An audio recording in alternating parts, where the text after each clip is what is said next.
Update చూస్తున్నాం. అమెరికాలో ప్రఖ్యాత సంస్థల్లో ఒకటైన తానాలో నిధుల గోల్మాల్ కలకలం రేపుతోంది.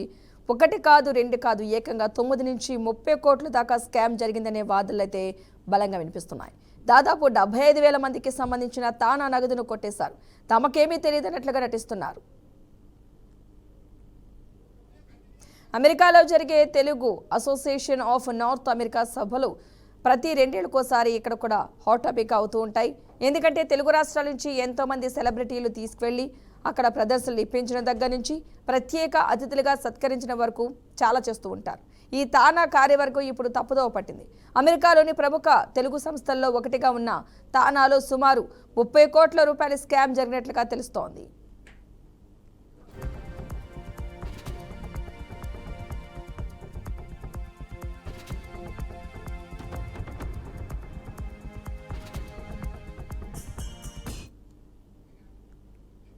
కోశాధికారిగా ఉన్న పోలవరపు శ్రీకాంత్ తానా ఖాతాల్లోని నగదును తన కంపెనీ అకౌంట్లోకి మళ్లించుకున్నారని తానా సభ్యుడిగా ఉన్న సురేష్ బాబు ఆరోపిస్తున్నారు. 2022 సెప్టెంబర్ 15 ఫిబ్రవరి 27 2024 మధ్యకాలంలో $3.04 మిలియన్ తానా ఫౌండేషన్ నిధులని సొంత కంపెనీ అకౌంట్లోకి తరలించుకున్నారని అంటున్నారు. తానాలో కోశాధికారిగా ఉన్న ఆయన తన అధికారాల్ని ఇతర సభ్యులు తనపై ఉంచిన నమ్మకాన్ని ఇలా స్కాన్ చేయడానికి అనుకూలంగా మలుచుకున్నారని సురేష్ అంటున్నారు. ఈ క్రమంలో తానా బోర్డు సమావేశం ఆదివారం జరిగింది. ఈ సమావేశంలో సమన్లు పంపగా పోలవరపు శ్రీకాంత్ ఈరోజు నేరాన్ని అంగీకరించినట్టుగా తెలుస్తోంది. ఈ మొత్తాన్ని తన సొంత కంపెనీ ఖాతాలోకి ఆయన నిస్సంకోచంగా మళ్లించుకున్న వైనం ఆధారాలతో సహా వెలుగులోకి వచ్చాయని సురేష్ బాబు అంటున్నారు.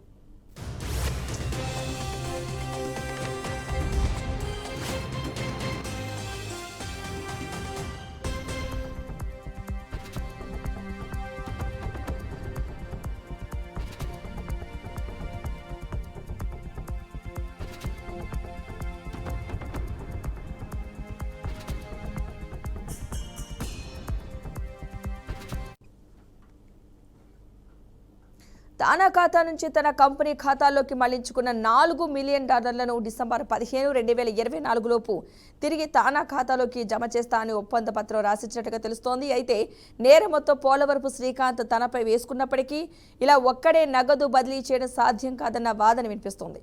కోశాధికారి అయినంత మాత్రాన ఆయన ఒక్కరు సంతకం పెడితే పని పూర్తి కాదు, ఇతర కార్యవర్గం హస్తం కూడా ఉంటుందని అంచనా వేస్తున్నారు. మరెవరెవరు కలిసి ఈ స్కామ్ చేశారో బయట పెట్టాలని పోలవరపు శ్రీకాంత్పై బోర్డు సభ్యులు ఒత్తిడి తెస్తున్నారని సమాచారం.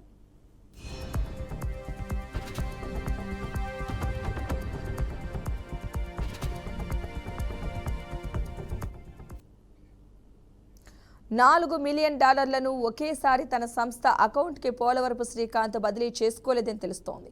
గత 2 ఏళ్లుగా ఈ బదిలీ జరుగుతోంది. మరి 2 ఏళ్ల పాటు లెక్కలు ఎవరికీ తెలియదా? తెలిసినా అంత సైలెంట్గా ఉంటున్నారా అన్నది బయటికే రావాల్సి ఉంది. నార్త్ అమెరికా తెలుగు వారికి అండగా ఉంటుందన్నది ఉద్దేశంతో చాలామంది తానాకు విరాళాలు ఇస్తూ ఉంటారు. ఇలాంటి వారందరినీ ప్రస్తుత కార్యవర్గం మోసం చేసినట్లయింది. పదవుల కోసం, అధికారం కోసం తమ సమయాన్ని మొత్తం వృధా చేసే తానా నాయకత్వం అసమర్థత, అవినీతి కారణంగానే ఈ పరిస్థితి వచ్చిందన్న అసంతృప్తి సభ్యుల్లో స్పష్టంగా కనిపిస్తోంది.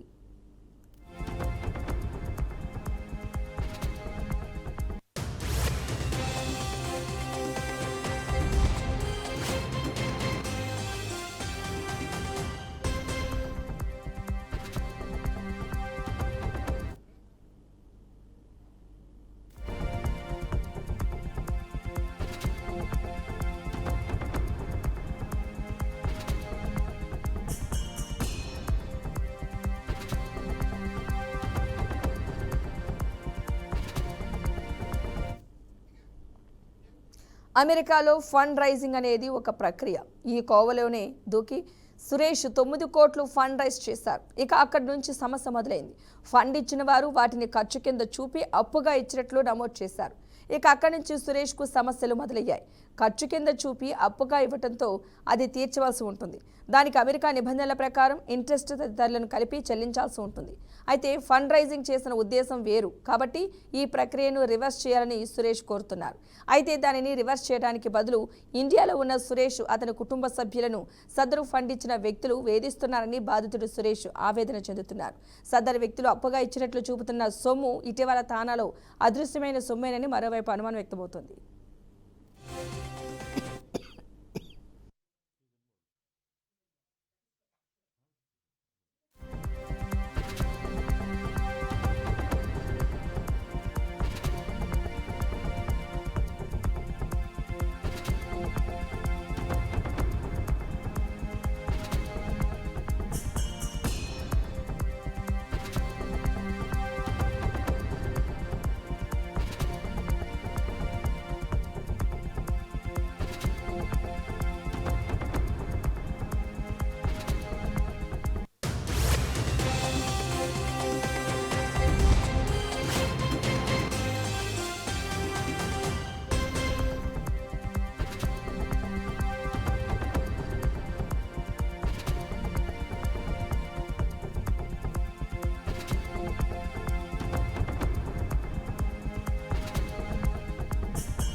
ఇక తానాలో నిధుల గోల్మాల్పై మరింత సమాచారాన్ని మా ప్రతినిధి ప్రేమ్ అందిస్తారు. ప్రేమ్, చెప్పండి.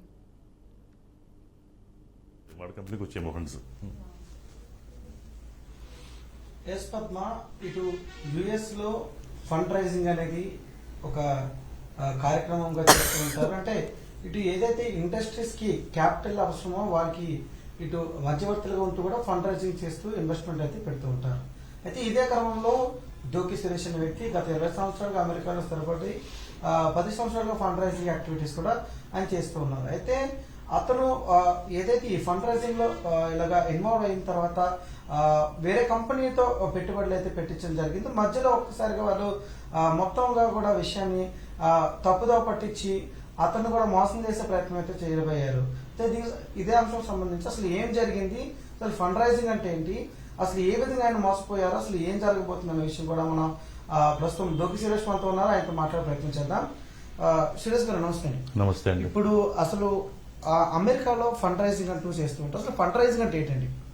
ఫండ్ రైజింగ్ అంటే కంపెనీస్ కి క్యాపిటల్ అవసరం ఉన్నప్పుడు నాలాంటి వాళ్ళని హైర్ చేసుకుంటారు. కంపెనీస్ హైర్ చేసుకుని క్యాపిటల్ రైజ్ చేస్తాం వాళ్ళ కోసం. అది అమెరికా కాదు, ఇండియాలో కూడా very common, very popular. Ambanis, Adanis అందరూ రైజ్ చేస్తారు క్యాపిటల్. అలాగే నేను యుఎస్ లోని లాస్ట్ 10 years నుంచి అప్రాక్సిమేట్ గా క్యాపిటల్ రైజ్ చేస్తుంటాను. నా కోసం చేసుకుంటా, క్లయింట్స్ కూడా చేస్తుంటాను. అంటే ఇప్పుడు ఇదే విషయం మనకు సంబంధించి మనం మాట్లాడుకోవాలంటే ఇప్పుడు ఫండ్ రైజింగ్ అనేది చేస్తున్నారు. సరే, ఈ ఒక్కసారి 9 కోట్లది సంబంధించి స్కామ్ అయింది. అసలు ఏం జరిగింది, అసలు ఎవరు మిమ్మల్ని అప్రోచ్ అయ్యారు, ఎక్కడ ఫండ్ రైజ్ అయింది, అది అసలు ఎక్కడ లీడ్ అయింది, మిస్లీడ్? సో అబౌట్ 2022 or 2023 ఎప్పుడో టైం ఫ్రేమ్ లోని ఒక క్లయింట్ కి అర్జెంట్ గా మనీ అవసరం అయింది. నేను యూజువల్ గా institutions, banks, lenders, family offices, చాలా చాలా ఇన్స్టిట్యూషన్స్ ఉన్నాయి, లార్జ్ ఇన్స్టిట్యూషన్స్. వాళ్ళ ద్వారా రేస్ చేయడానికి ట్రై చేస్తాను. కాకపోతే ఈసారి ఏమైందంటే క్లయింట్ కి ఇమ్మీడియట్ గా అవసరం వచ్చింది. అండ్ షార్ట్ టర్మ్ లో వస్తే ప్రైవేట్ లెండర్ దగ్గరికి వెళ్ళాను. Private lender common friend introduce చేశాడు నాకు, అశోక్ కొల్లా అని. అయితే అశోక్ కొల్లాతోనే కాంట్రాక్ట్ సైన్ చేసుకుని $1 million అంటే ఇవాళ ప్రైస్ లో అబౌట్ 9 crores రేస్ చేశాను. చేసిన తర్వాత మాకు చేసిన 1.5-2 years టైంలో మాకు తెలిసింది అది ఏంటంటే స్టోలెన్ మనీ అని తెలిసింది. వాళ్ళేమో ట్యాక్స్ ఫ్రాడ్, ట్యాక్స్ ఇవేషన్ కూడా చేశారు. అండ్ ఆ ట్యాక్స్ అదేమో ట్యాక్స్ ట్రీట్మెంట్ ఏమో ఎక్స్పెన్స్ లో చేస్తే మా క్లయింట్కి ఇప్పుడేమో అది ఇన్కమ్ లో పడింది. సో ట్యాక్స్ లయబిలిటీ పడింది మాకు, మా side. So tax liability simple కాదు, ఏంటంటే 40% ట్యాక్స్ పే చేయాలి, 15% పెనల్టీ పే చేయాలి, 9% per year ఇంట్రెస్ట్ పే చేయాలి. అవన్నీ చేసుకున్న తర్వాత $1 million అక్కడే లయబిలిటీ దాటేస్తుంది. దానికి తోడు ఒక 265,000 ఇంట్రెస్ట్ ఆల్రెడీ కట్టాం. ఇంట్రెస్ట్ పేమెంట్స్ ఎప్పుడు ఆన్ టైం, ఆ ఫ్రాడ్ తెలిసే వరకు ఎప్పుడు ఆన్ టైమే ఉన్నాయి పేమెంట్స్. సో మేము రిక్వెస్ట్ చేసింది ఏంటంటే లాస్ట్ ఫ్యూ మంత్స్ నుంచి మేము రిక్వెస్ట్ చేస్తుంది ఏంటంటే అది రివర్స్ చేయండి, ట్యాక్స్ ట్రీట్మెంట్ కరెక్ట్ చేయండి. ఆ tax fraud, first of all tax fraud, వాళ్ళు ట్యాక్స్ ఫ్రాడ్ ట్రబుల్లో పడితే మాకు కూడా లాగుతారు. మాకు తెలిసి మేము ఎందుకు చెప్పలేదు, ఇన్ఫార్మ్ చేయలేదు అని ట్యాక్స్ డిపార్ట్మెంట్ మాకు లాగొచ్చు. ఎన్ని విధాలుగా మంచిదని చెప్పి వాళ్ళకి రిక్వెస్ట్ చేస్తూనే ఉన్నాం ఫస్ట్లోని, అది రివర్స్ చేసేయండి ప్లీజ్ అని. దాంతో ఇంకా డిస్కషన్స్ వెళ్ళినప్పుడు లా సూట్ ఫైల్ చేసాం, యుఎస్లో లా సూట్ ఫైల్ చేసాం. లా సూట్ యాక్టివ్గా ఉంది. సో ఇప్పుడు మేము అక్కడ క్లియర్గా ఉన్నాం. అక్కడ లీగల్ మెథడ్స్లో we're trying to make them reverse it or find out మాకెంత అబ్లిగేషన్ తగిలించారో ఫైండ్ అవుట్ చేసి ఆ బ్యాలెన్స్ పే చేద్దామని. ఆర్ సమ్ టైమ్స్ ఇది డీలే అయితే ప్రాసెస్ ఇంట్రెస్ట్ ఎక్కువైపోతే బ్యాలెన్స్ మాకే రావాల్సి ఉంటుంది ఇంకా. సో మాకు అవుట్కమ్ తెలియదు. బట్ కేసు మాత్రం వర్జీనియా కోర్టులో ఉంది రైట్ నౌ. అంటే ఇప్పుడు ఏదైతే ఈ 9 కోట్ల స్కామ్ జరిగిందనేది మనకి అయితే తెలుస్తుంది. అంటే ఈ ఫండ్ రైజింగ్ అనేది చేసింది మీరే. సో అంటే ఏ కంపెనీ నుండి పెట్టుబడులు అనేవి మీరు వేరే కంపెనీకి మళ్ళీ జరిగింది? అసలు ఈ దీంట్లో ఇన్వాల్వ్ అయిన వాళ్ళు ఎవరు?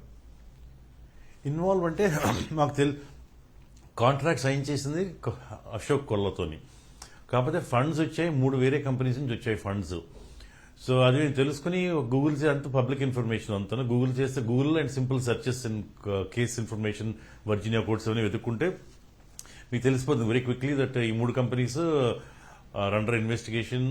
1 కంపెనీ ఎఫ్బిఐతో ఏదో పేమెంట్ ప్లాన్ లో కూడా దిగారు. $3.8 million తానా స్టోలెన్ మనీ. వాళ్ళు they pled guilty and to avoid jail term they're using some payment plan mechanisms. So అది పబ్లిక్ న్యూస్, అది మాకు తెలిసిపోయిన తర్వాత ఇంకా మాకు ఇంకా టెన్షన్ ఏంటంటే ఇది అలాగనే రివర్స్ చేసి మమ్మల్ని బయట లాగేయాలి అందులోంచి. ఎందుకంటే తెలిసి చేయలేదు మేము, మాకు తెలియకుండా మాకు ఇరికించారు వాళ్ళు. అంటే ఈ యొక్క ఏదైతే ఈ తానా సంబంధించిన డబ్బులు కూడా ఏదైతే ఇటు స్టోలెన్ అయింది అనేది, దొంగలించబడింది లేదా వేరే అకౌంట్లకి మార్చబడింది అనేది విషయం అయితే తెలిసింది. అంటే ఈ విషయం మీ నోటీస్లోకి వచ్చేసరికి ఎంత టైం పట్టింది? దాని తర్వాత మీరు ఏం ఆలోచించారు? ఎందుకు మాకు తెలిసే టైంకి మేము 1.5 to 2 years, close to 2 years అయిపోయింది. నేను అనుకోవడం March to November 1 year 8 months అలాగా అయి ఉంటుంది. తెలియగానే మేము వాళ్ళకి చెప్పాం, ఇంకా మీకు వాళ్ళ పేమెంట్స్ ఆపేస్తున్నాం, మీరు ఫస్ట్ ఫిక్స్ చేయండి, ఫిక్స్ చేసిన తర్వాత మీరంతా పే ఆఫ్ చేస్తామని. వాళ్ళు ఫిక్స్ చేయలేదు ఇంకా. అసలు ఈ యొక్క ట్రాన్సాక్షన్ సంబంధించి జనరల్గా అంటే ఫండ్ రైజింగ్ అనేది జనరల్గా పబ్లిక్ బ్యాంక్ ఇన్స్టిట్యూషన్స్ నుంచి కానీ లేదంటే ఒక బాగా నామినేటెడ్గా ఉన్న గవర్నమెంట్కి సర్టిఫైడ్ ఉన్న వైపు నుంచి పంపించినారు. మరి ఇక్కడ వ్యక్తి చూస్తున్నట్టయితే వీళ్ళు ప్రైవేట్ వాళ్ళు. సో ప్రైవేట్ వ్యక్తుల నుంచి అసలు ఎందుకు ఈ మనీ అనేది ట్రాన్స్ఫర్ అయ్యింది అండ్ వాళ్ళు మీకు ఎలా అప్రోచ్ అయ్యారు? అప్రోచ్ అయింది మా ఫ్రెండ్కి నేను అప్రోచ్ అయ్యాను. మా ఫ్రెండ్ ఏమో తన ఫ్రెండ్ని రికమెండ్ చేశాడు. అలా మాకు కనెక్ట్ అయ్యాం. ప్రైవేట్ ఎందుకంటే చెప్పాను కదా, నా సెకండ్ టైం ప్రైవేట్ మనీ తీసుకోవడం, బారో చేయడం. అండ్ ఫస్ట్ టైం సక్సెస్ఫుల్గా అయిపోయింది అంతాను. అది వేరే క్లయింట్కి, ఇది వేరే క్లయింట్ సెకండ్ టైము. మీ క్వశ్చన్ మళ్ళీ ఏంటండి? ఏ విధంగా అప్రోచ్ అయ్యారు? Through common friend. అప్రోచ్ అయిన తర్వాత ఇప్పుడు ఎంత టైంలో మనకి అమౌంట్ వాళ్ళు ఆ 9 CR అనేది మీకు ఇవ్వడం జరిగింది, దాన్ని ఇన్వెస్ట్మెంట్ చేస్తారు. మరి ఎప్పుడు మిస్లీడ్ అయిందని మీకు ఎట్లా తెలిసింది? 3 different లోన్స్లోని 3 different ఇన్స్టాల్మెంట్స్లో లోన్స్ తీసుకున్నారు. 450,000 అనుకుంటా ఒకసారి, 200 అలాగేదో ఉంది, కరెక్ట్ గుర్తులేదు నాకు. టోటల్ మాత్రం 1 million, ఎగ్జాక్ట్ 1 million టచ్ అయింది. అది బారోయింగ్ ఆల్సో ఒక 6 months టైంలో అయింది. ఫస్ట్ 400 అవసరం ఉంటే రేస్ చేసాం, దాంతో మళ్ళీ అవసరం ఉంటే మళ్ళీ వీళ్ళకి అడిగితే వాళ్ళు ఇచ్చేసారు. అలాగైంది. అంటే ఇన్వెస్ట్మెంట్ కాస్త ఎప్పుడు వాళ్ళ ఎక్స్పెన్సెస్ గా చూపించడం మీరు ఎప్పుడు గమనించడం జరిగింది? ఎందుకంటే ఎక్స్పెన్సెస్ కి టాక్సేషన్ అనేది ఉంటుంది కాబట్టి మీకు ఈ విషయం అంతా తెలిసేసరికి అంటే పట్టింది. దాని తర్వాత వాళ్ళ దగ్గరికి వెళ్ళి మీరు విషయం పేరు మాట్లాడడం జరిగిందా? Yeah, so routine audit, internal audit చేస్తున్నప్పుడు ఎవరు నోటీస్ చేశారు కన్సల్టింగ్ ఇన్కమ్ అని, ఇన్వాయిస్ పేమెంట్స్ అని రాసున్నాయి అనమాట మెమోలోని. వెంటనే మాకు డౌట్ వచ్చి కాల్ చేసాం. వాళ్ళ అకౌంటెంట్స్ కాల్ చేస్తే వాళ్ళు చెప్పారు మీరు ఇన్వాయిస్ వచ్చి మీ కంపెనీ నుంచి అన్నారు. సో మేము ఇన్వాయిస్ ఎప్పుడు పంపించదు, మాకు ఇన్వాయిస్ సిస్టమ్ కూడా లేదు నా ఒరిజినేటర్ దగ్గర. సో వెంటనే మాకు తెలిసింది ఏంటంటే అశోక్ కొల్లా ఇన్వాయిస్లు మా కంపెనీ పేరులో పంపించుంటాడు వాళ్ళకని. సో అప్పుడే వెంటనే అడిగాం 1099 నాకు కావాలి అంటే 1099 పంపిస్తానని చెప్పి పంపించారు. పంపించిన తర్వాత అశోక్ కొల్లాకి తెలిసిపోయిన తర్వాత తనేమో వెంటనే క్యాన్సిల్ అయిపోయింది, వాయిడ్ చేసామని చెప్తున్నాడు. వాయిడ్ చేశాను అంటున్నాడు, వాయిడ్ ప్రింట్ చేశాడు కంప్యూటర్లో. అది నేను అడిగితే 882 అని ఫామ్ ఉంటుంది, ఆ ఫామ్ నింపితే అది మేము వెరిఫై చేయగలం తను క్యాన్సిల్ చేశాడో చేయలేదో. కానీ నేను చేశానని చెప్తున్నాడు. నేను మాకు నమ్మే పరిస్థితిలో లేము మేము ఇప్పుడు. అంటే ఇప్పుడు ఈ ఏదైతే 9 CR అంటే అది చాలా హ్యూజ్ అమౌంట్. రెండోది మనం చూసుకుంటే తానా అంటేనే ఇటు తెలుగు స్టేట్ పీపుల్కి, అంటే ఇటు ఆంధ్రప్రదేశ్ మరియు తెలంగాణ రాష్ట్రాలకు సంబంధించిన తెలుగు వ్యక్తులకి అది చాలా పెద్ద అసోసియేషన్. ఎవ్రీ 2 years ఒకసారి పెద్దగా ఎత్తినా కూడా ఇటు యాక్టివిటీస్ జరుగుతుంటాయి. అంటే అక్కడ ఉన్న అమౌంట్ అది బయటికి రావడం, బయటకు వచ్చిన అమౌంట్ని మళ్ళీ వేరు వేరు ఖాతాల్లోకి పంపించి పెట్టుబడులు పెట్టడం అనేది దాన్ని అసలు ఎలా చూడాలంటారు విషయం మొత్తాన్ని? నాకు అంత డీటెయిల్స్ తెలీదు.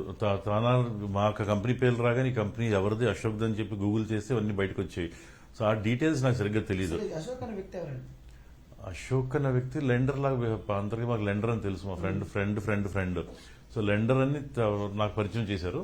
అండ్ మిగతా వాళ్ళు కూడా మా ఫ్రెండ్కి ఇంకా అదర్ పీపుల్ కూడా ఇంట్రడ్యూస్ చేస్తే అదర్ పీపుల్ కూడా లెండ్ చేశాడని తెలుసు. సో ఒక లెండర్, కానీ తన సోర్స్ ఆఫ్ ఫండ్, తన small employee in some small company starting. So తన సోర్స్ ఆఫ్ ఫండ్స్ అన్ని ఇలాగ తానా ఫండ్స్, స్టోలెన్ ఫండ్స్, ఇలాగ ఎక్కడి నుంచో సంపాదిస్తాడు. ఆ డీటెయిల్స్ నాకు అనవసరం, బట్ నాకు తెలియదు కూడా. నా వరకు ఏంటంటే మనీ లాండరింగ్ లో నాకు ఇన్వాల్వ్ చేసి ట్యాక్స్ ట్రీట్మెంట్ రాంగ్ చేసి ట్యాక్స్ లయబిలిటీ మాకు తగిలించారు వాళ్ళు అవాయిడ్ చేసుకుని. దీని మీద మీరు అమెరికా సంబంధించి వర్జీనియాలో ఉన్న కోర్టుని ఆశ్రయించడం జరిగింది. అక్కడ ఏం జరుగుతుంది ప్రస్తుతం? కోర్టు నడుస్తుంది కేసు, వాళ్ళ రెస్పాన్స్ రావాలి. ఇంకా ఐ థింక్ డ్యూ డేట్ అయిపోయిందో మరి నెక్స్ట్ వీక్ ఉండొచ్చు డ్యూ డేట్, నాకు కరెక్ట్ గా తెలియదు. బట్ కేసు అయితే ఆన్ గోయింగ్. సరే, ఇదంతా అట్లా జరుగుతుంటే ఇక్కడ ఇండియాలో ఉన్న పోలీసులకి, పోలీస్ వ్యవస్థకి, అలాగే ఇండియాలో ఉన్న వాళ్ళకి ఏం సంబంధం? అమెరికా ఇష్యూ అమెరికా ప్రైమసెస్ లో జరిగింది. సో అమెరికా కోర్టులో దీనిపైన నడుస్తుంది. ఓకే, ఇదంతా వరకు. దానికి సంబంధించి ఇండియా పోలీసులకి ఏం సంబంధం ఉన్నారు? సో ఇది లీగల్ గా American case, breach of contract అంటారు, సివిల్ మ్యాటర్ అంటారు, డిఫరెంట్ వర్డ్స్ ఉన్నాయి. But it's an American business litigation issue in America. Jurisdiction ఏమో టెక్సస్, వర్జీనియా రెండిట్లోనే జ్యూరిస్డిక్షన్ ఉంది. ఎందుకంటే Ashok Kolla lives in Texas and my client and we live in Virginia. So ఎక్కడైనా litigate చేసి మేము వర్జీనియాలో లిటిగేషన్ స్టార్ట్ చేసాం. అది లీగల్ వే క్లియర్ గా పేపర్స్ లో ప్రూఫ్ మాకు ఉంది. ఉంటే వాళ్ళకి ఏం బాకీ మనీ రాదు. ట్యాక్స్ లయబిలిటీ తగిలించిన తర్వాత చాలా తక్కువ బ్యాలెన్స్ మిగులుతుంది, లేదా ఏమి మిగలదు. సో ఇక్కడ ఎక్స్టార్షన్ లో దిగారు. ఇప్పుడు ఇక్కడ ఇండియాలో వాళ్ళకి జ్యూరిస్డిక్షనే లేదు. పొలిటికల్ ప్రెషర్, ఎంత పొలిటికల్ ప్రెషర్ అంటే వాళ్ళు నాకు లిటిగేషన్ మీడియేషన్ అని పిలిచారు కమిషనర్ గారు. వైజాగ్ 3 o'clock అంటే ఇంకా అరగంటలో అక్కడికి వెళ్ళి లిటిగేషన్ మీడియేషన్కి వెళ్ళాలి. జ్యూరిస్డిక్షన్ లేని చోట నాకు ప్రెషర్ పెట్టి పిలుస్తున్నారు మీడియేట్ చేయడానికి. ఏ విధమైన ప్రెషర్స్ ఇస్తున్నారు? ఎవరు ప్రెషర్ ఇస్తున్నారు? ఏ రకమైన ప్రెషర్స్ అంటే ఎటువంటి రకమైన ఒత్తిడి మీకు అందిస్తున్నారు? ఒకసారి ఒక లోకల్ కరెంట్ ఎమ్మెల్యే గారు ఇంకో ఫ్రెండ్ ద్వారా ఫోన్ చేసి నాకు పిలిపించారు. ఇప్పుడు ఇవాళ కమిషనర్ గారు పిలిపించారు. వీళ్ళేమో హెరాస్మెంట్ మా ఫాదర్ ఇన్ లాకి, సిస్టర్ కి, బ్రదర్ ఇన్ లాకి, తెలిసిన ఫ్రెండ్స్ కనీసం 10 మందికి, వీళ్ళందరికీ ఫోన్ చేసి ఏవో స్టోరీలు చెప్పడం, నా మీద స్టోరీస్ చెప్పడం కాదు, మనీ తీసుకున్నానని చెప్పి వాళ్ళకి ఇంకో 20 people తెలుసు అని చెప్పి నిన్న ఫోన్ కాల్లోని ఫోన్ చేసి 15 people మేము వస్తున్నాం, కిడ్నాప్ చేస్తామని అన్నారు. ముందు ఒకసారి కిడ్నాప్ అన్నారు, ఒకసారి మా ఫాదర్ని కిడ్నాప్ చేస్తా అన్నారు. ఇలాంటి లూజ్ టాక్ సీరియస్ కూడా అవ్వచ్చు, ఎంత సీరియస్ తెలియదు నాకు వాళ్ళు. బట్ ఇదంతా ప్రెషర్. ఇటువంటి బెదిరింపుల నేపథ్యంలో మరి ఇన్నిసార్లు వస్తున్నప్పుడు కాబట్టి అంటే ఎప్పుడు కూడా మీరు పోలీసులు ఆశ్రయించే పరిస్థితి కనిపించలేదు? నేను వెళ్ళాను. నాకు హెరాస్మెంట్ అవగానే ఫస్ట్ థింగ్ నేను కమిషనర్ గారి దగ్గరికి వెళ్ళాను. 1 month back, maybe 2.5 months back అయి ఉండొచ్చు. వెళ్ళిన తర్వాత అతనేమో మీరు ఎక్కడ ఉంటారని అడిగి అదేమో 3 Townలోకి వస్తుందని చెప్పి 3 Town సిఐని కలవమన్నారు. సిఐని కలిసిన తర్వాత అతనేమో మీడియేషన్ చేస్తా అన్నారు. నేను చెప్పాను మీడియేషన్ చేయాలంటే నాకు 882 అని ఫామ్ కావాలి, నాకు ట్యాక్స్ ట్రీట్మెంట్ నాకు తెలియాలి. తెలియకుండా మీడియేషన్ సెన్స్ ఉండదు. ఇక్కడ ఏదో పేమెంట్ చేసిన తర్వాత రేపు నాకు వచ్చి ట్యాక్స్ పడితే లయబిలిటీ మళ్ళీ డబుల్ పేమెంట్ అవుతుంది. సో అంటే నేను అలాగ అవుతుంది. నేను అప్పుడు చెప్పాను ఇంకా కేసు ఆన్ గోయింగ్ అక్కడ. సో అక్కడ జడ్జి అని చెప్తే దాన్ని బట్టి మేము వెళ్తామని చెప్పాను. అక్కడ అలా అయిపోయింది.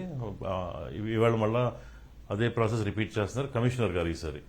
అంటే ఇది ఇష్యూ సంబంధించి ఇటు అశోక్ కోళ్ళతో పాటుగా మిగిలిన వ్యక్తులు కూడా ఉండడం కూడా తెలిసింది. అసలు ఆ వ్యక్తులు కూడా ఎవరు, వాళ్ళని మీరు అప్రోచ్ అవ్వడం అయిందా, ఎప్పుడైనా మాట్లాడడం జరిగింది, ఈ విషయం ఎంత మిస్లీడ్ అయ్యింది, సో ఇలా ఎక్స్పెన్సెస్ వస్తున్నాయి, టాక్సేషన్ చూపిస్తుంది, మరి దీనిపైన ఏంటి మీరు రివర్స్ చేయండి అని మీరు ఏమైనా సంప్రదింపులు జరపడం జరిగింది వాళ్ళతో? ఎస్, ఫోన్ కాల్స్ జరిగాయి. ముగ్గురు పార్టీస్, 3 కంపెనీస్, అదే ఈ ప్లానెట్, అవాంట్ అండ్ హాల్మార్క్, ముగ్గురికి కాల్ చేసి డిస్కస్ చేసి ప్లీజ్ రివర్స్ రిక్వెస్ట్ చేసిన తర్వాత అంతా అయిన తర్వాత రిఫ్యూజ్ చేశారు వాళ్ళు ఏమన్నారంటే మాకు ఐఆర్ఎస్ అడిగితే అప్పేమో మేము చూసుకుంటాం కట్టుకుంటాం, ఇప్పుడు మాకు రివర్స్ చేసి మాకు ట్యాక్స్ కట్టే ఉద్దేశం లేదని క్లియర్గా చెప్పేశారు. సో వాళ్ళకి ఆ ట్యాక్స్ బెనిఫిట్ తీసుకున్నారు వాళ్ళు, మాకు రావాల్సిన ట్యాక్స్ బెనిఫిట్ వాళ్ళు తీసుకున్నారు, మాకు బెనిఫిట్ కాదు. వాళ్ళు ట్యాక్స్ బెనిఫిట్ తీసుకోవడం వల్ల మాకు ట్యాక్స్ లయబిలిటీ అతికించారు. అంటే ఇప్పుడు ఒకవేళ ఇదే ఇష్యూ పైన ఒకవేళ ఇప్పుడు ఈరోజు కమిషనర్ గారి దగ్గరికి వెళ్ళడం జరిగింది, ఇప్పుడు ఆయన ఏది మాట్లాడే అవకాశం ఉంది, మీరు ఏమైనా ఆన్సర్ ఇవ్వాలనుకుంటున్నారు? నాది సింపుల్ అండి, నేను లీగల్ మీన్సే ఫాలో అవుతాను. లీగల్గా కేసు నడుస్తుంది, అక్కడ కేసు జడ్జ్ చేయమంటే అంతే, తప్పదు మాకు. So what ever the judge says will do, అంతే. ఇంకా లీగల్ మీన్స్, ఎక్స్టార్షన్ మీన్స్ నాకు ఇంట్రెస్ట్ లేదు.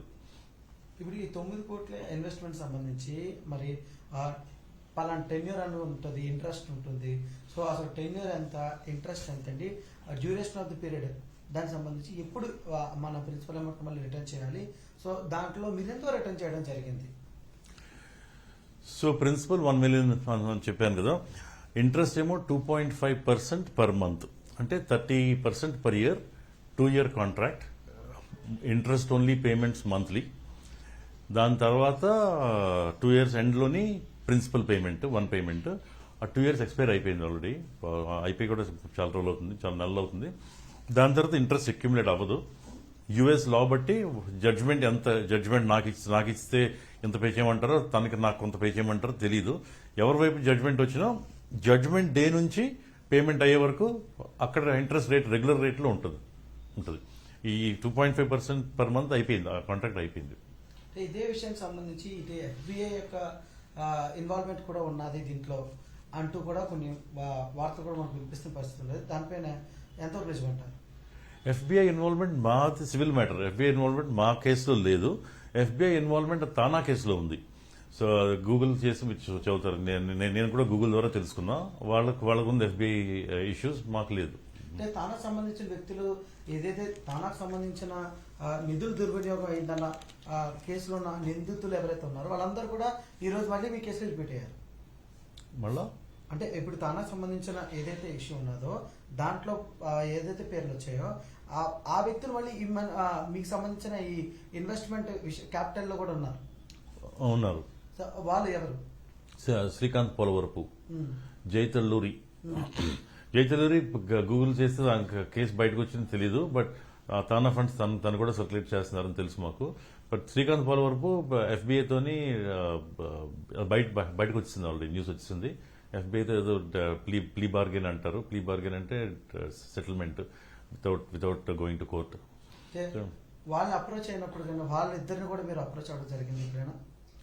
2 సార్లు, ఒకసారి గ్రూప్ లోని, ఇంకోసారి ఫ్రెండ్ ద్వారా. అంటే అసలు వీళ్ళిద్దరికి ఎటువంటి సంబంధం ఉంది క్యాపిటల్ తో?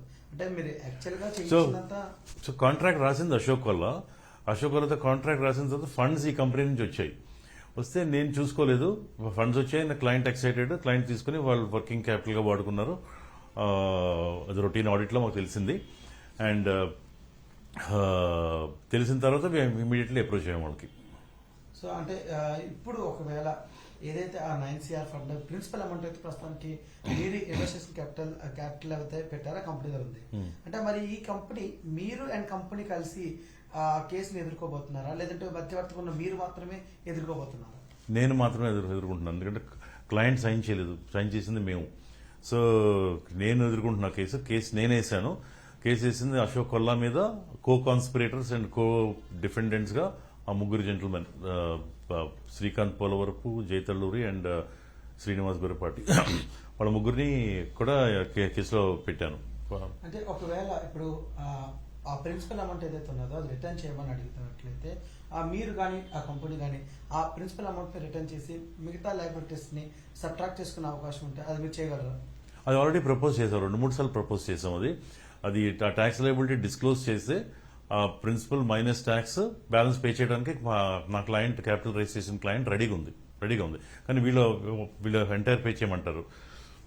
సో ఎక్కడ అమెరికా టెక్సాస్ లో జరిగిన వివాదం, ఈ ఇష్యూస్ అన్నిటికీ విశాఖ లోకల్ ఎమ్మెల్యేతో లింక్ ఏంటి?